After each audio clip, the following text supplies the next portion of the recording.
Olá, meus queridos, graça e paz a todos. Vamos dar aqui um breve estudo da conversão de Saulo, aquele fariseu, homem que testemunhou o apedrejamento de Estevão e perseguiu a igreja de Cristo implacavelmente. Então, nós sabemos que Saulo estava a caminho de Damasco. E isso é bem explicado aqui no livro de Atos dos Apóstolos, capítulo 9, do versículo do 1 ao 19. Aqui nós vamos entender como Deus faz com aqueles que são seus escolhidos. E Deus cria meios. Não foi diferente com Saulo, que a gente encontra também até no livro de 2 Samuel, capítulo 14, versículo 14, diz o seguinte: que teremos que morrer um dia é tão certo como não se pode recolher a água que se espalhou pela terra. Mas Deus não tira a vida. Ao contrário, Deus cria meios para que o banido não permaneça afastado dele. Quem era esse banido? Saulo. Ele foi um dos eleitos de Deus para proclamar o Evangelho de Cristo. E Deus fez com que criasse meios para trazer Saulo para si.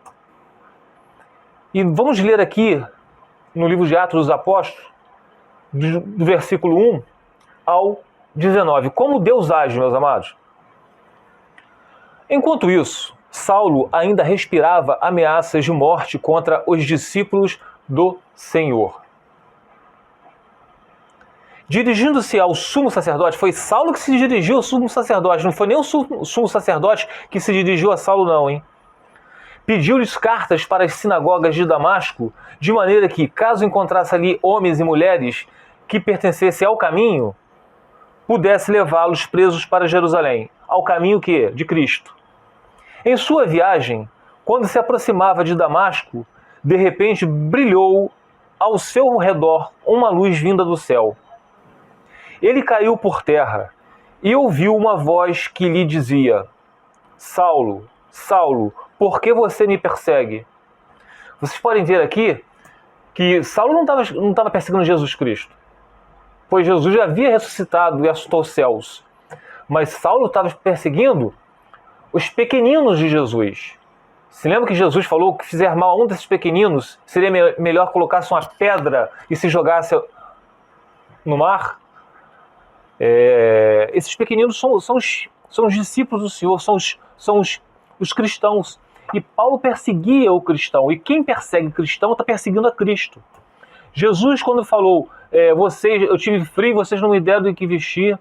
Eu tive sede, vocês não deram de beber. E eu tive fome, vocês não me deram de comer. Aí aqueles fariseus falaram assim: mas quando que nós não te demos comida, não te demos bebida, não te agasalhamos? Aí Jesus falou o quê? Se vocês não fizerem algo por esses que me representam, vocês não estão fazendo por mim. Então, Saulo perseguia Jesus. Perseguindo a igreja, estava perseguindo Jesus. Em sua viagem, quando se aproximava de Damasco, de repente brilhou ao céu uma luz vinda do céu. Ele caiu por terra e ouviu uma voz que lhe dizia: Saulo, Saulo, por que você me persegue? Saulo perguntou: quem és tu, Senhor? Ele respondeu: eu sou Jesus, a quem você persegue.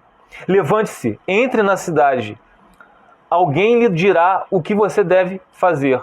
Então Jesus aqui falou com ele o que ele devia fazer. Preste atenção nisso. Os homens que viajavam com Saulo pararam emudecidos. Ouviam a voz, mas não viam ninguém. Saulo levantou-se do chão e, cobrindo os olhos, não conseguia ver nada. E os homens o levaram pela mão até Damasco. Por 3 dias ele esteve cego, não comeu nem bebeu. Em Damasco havia um discípulo chamado Ananias. O Senhor o chamou numa visão: Ananias. Eis-me aqui, Senhor, respondeu Ananias. Notaram? Jesus primeiro advertiu Saulo, falou com Saulo, que ele ia encontrar o Ananias. E também advertiu Ananias, que ele ia se encontrar com Saulo. O Senhor lhe disse, vá à casa de Judas, não é Judas Iscariotes não, tá, meus amados? É outro Judas.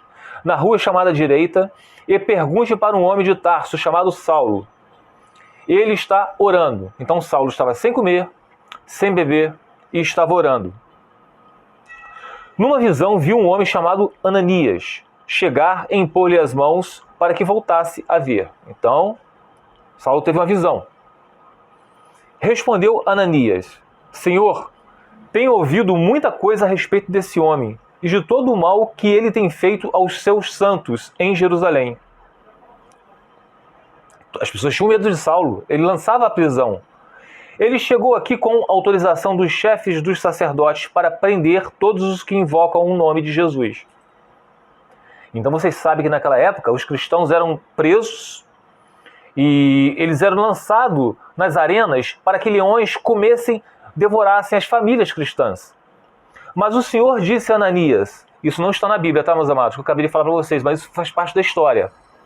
Mas o Senhor disse a Ananias, vá, este homem é meu instrumento escolhido para levar o meu nome para perante os gentios e os seus reis e perante o povo de Israel. Então, Saulo foi escolhido para levar o evangelho não somente aos gentios, mas também ao povo de Israel. Mostrarei a ele o quanto deve sofrer pelo meu nome. Se lembram que os cristãos eles são necessários passar por entristecimento, como está lá em 1 Pedro, versículo 6? 1 Pedro, capítulo 1, versículo 6? Que é necessário que todos os cristãos passem por entristecimentos para serem provados. Então, é com todos, meus amados.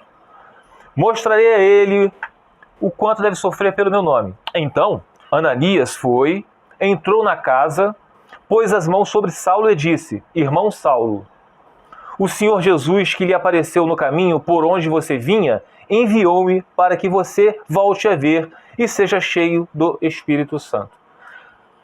Deus falou primeiro com Saulo, preparou ele espiritualmente para poder se encontrar com Ananias e falou com Ananias. E houve esse encontro.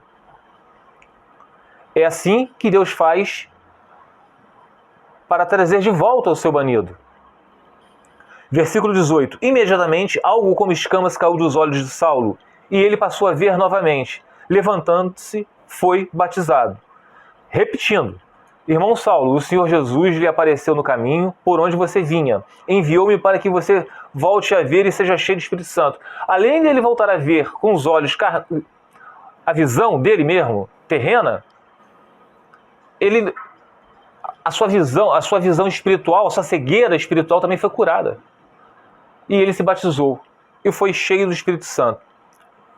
Imediatamente algumas escamas caiu dos olhos de Saulo e ele passou a ver novamente. E, depois de comer, recuperou as forças. Amados, nós temos também aqui, deixa eu botar aqui, no livro de Isaías, capítulo 30, versículo 21, o que Deus fala?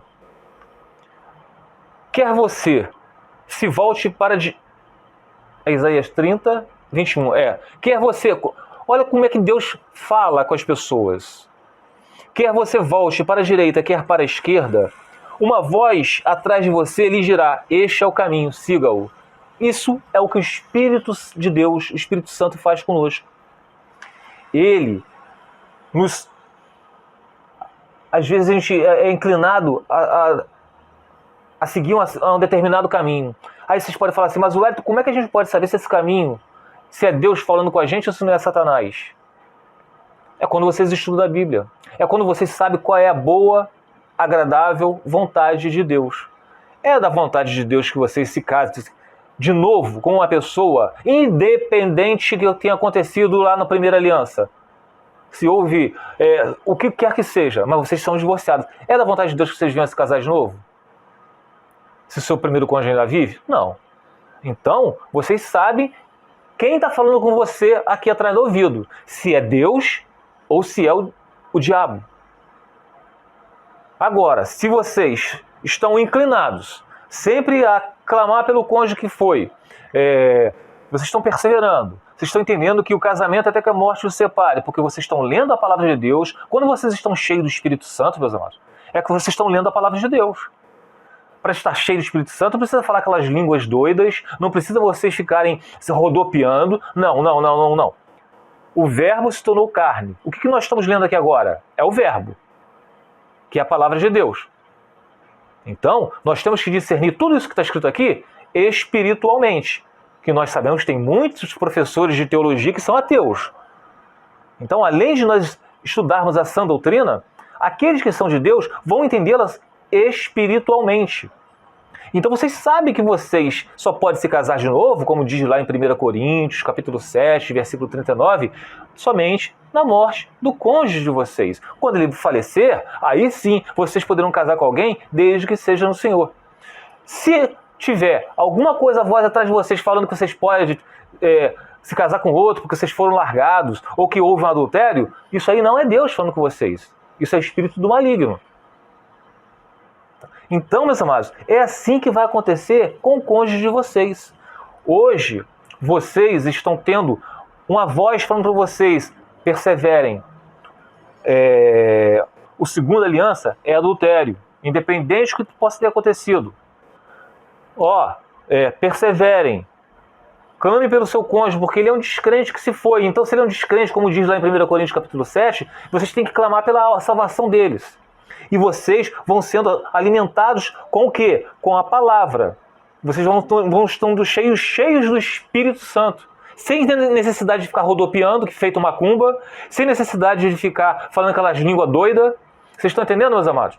E agora, por que eu falei com vocês, quando aconteceu com Saulo, que Jesus falou com ele, para ele estar lá em Damasco, Jesus também falou com qual foi mesmo o nome do cara? Ananias? Com Ananias.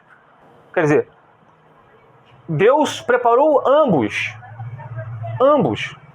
para que pudessem concordar entre si. Assim é com a gente. Deus vai preparar também o cônjuge de vocês que eles são descrentes, que eles agora não estão enxergando isso. Porque quando vocês continuam nas intercessões, vocês entrando na brecha, o Espírito Santo, Deus vai dar o Espírito Santo a eles. E esse Espírito Santo vai falar com ele assim, é uma voz atrás dele, arrependam-te. E eles vão sentir um grande arrependimento segundo Deus, e não arrependimento segundo os homens. Arrependimento segundo os homens é remorso. Esse arrependimento leva à morte. Mas um arrependimento segundo Deus, devido à ação do Espírito Santo no cônjuge que foi. Saulo, quando recebeu Ananias, que ambos foram preparados por Deus, Saulo foi cheio do Espírito Santo. Quando o cônjuge de vocês receber o Espírito Santo, ele voltará. Eles voltarão. Olha aqui, no livro de Provérbios 16:9, diz assim, para terminar. Provérbios, capítulo 16, versículo 9. Diz o seguinte. Provérbios 16:9, achei. Em seu coração, o homem planeja o seu caminho. Vocês planejam o seu caminho. O cônjuge de vocês planejam o seu caminho. Mas o Senhor determina os passos.